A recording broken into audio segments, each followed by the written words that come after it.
Comment continuer à faire de la publicité efficace sur Facebook malgré les restrictions de ciblage et d'optimisation de campagne liées aux mises à jour d'Apple pour protéger la vie privée des utilisateurs et la fin des cookies? On a maintenant un peu de recul et des parades efficaces. Tout d'abord, un petit flashback. Avant 2021, Facebook récupérait les signaux laissés par tous les utilisateurs lorsqu'ils visitaient tout site web ou des applications mobiles sous forme de données.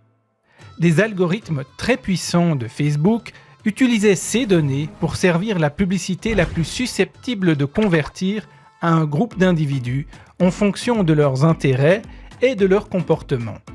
Et ça marchait très bien. Mais depuis 2021, Apple permet à ses utilisateurs de choisir s'ils veulent être tracés dans chaque application. Et la grosse majorité a choisi de ne pas se faire tracer. Il faut savoir que statistiquement, les utilisateurs d'Apple sont surreprésentés chez les acheteurs. Du coup, Facebook perd beaucoup de signaux.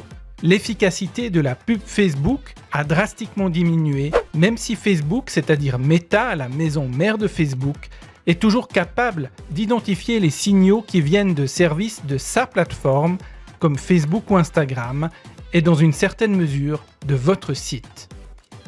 Voici quelques parades pour continuer à faire de la publicité efficacement sur la plateforme Meta, qui regroupe Facebook ou Instagram notamment. La première, c'est d'enclencher l'API de conversion entre votre site et la plateforme Meta.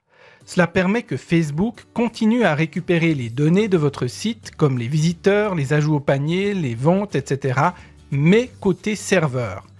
Car le pixel Facebook n'est plus suffisant. D'ailleurs, les cookies sont en train de mourir, mais ça, c'est un autre sujet. Ensuite, il faut aussi valider votre nom de domaine dans le Business Manager Meta. Avant, on avait tendance à chauffer notre audience à l'extérieur de Facebook avec des campagnes de conversion. Mais cela ne fonctionne plus parce que Meta ne parvient plus à tracer les gens efficacement à l'extérieur de son écosystème. La parade consiste donc à créer des campagnes sur les plateformes Meta, par exemple des campagnes d'engagement ou de vues vidéo. Vous ne chauffez plus votre audience comme avant à l'extérieur de l'écosystème Meta, car Facebook ne peut plus tracer les utilisateurs à l'extérieur, mais vous chauffez à l'intérieur de l'écosystème Meta sur Facebook ou Instagram et vous effectuez des campagnes de conversion sur votre site après coup sur des audiences que vous avez déjà chauffées sur la plateforme Meta au préalable. On en vient à la dernière parade. Ce n'est plus possible de recibler correctement les gens qui se sont rendus sur votre site ou qui y ont tenté d'acheter un produit. Par contre, vous pouvez cibler ceux qui ont cliqué sur le bouton sur votre publicité, c'est-à-dire que vous reciblez sur la base de l'étape d'avant. L'intention est la même et ce reciblage-là est aussi efficace.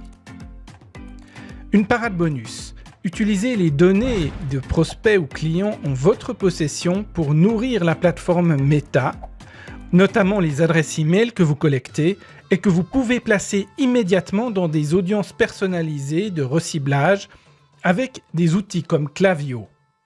Évidemment, il faudra tester toutes ces astuces vous-même. Et si vous voulez aller plus loin et devenir un pro de la publicité Facebook ou publicité Meta, rejoignez l'atelier Pro de Pub Facebook.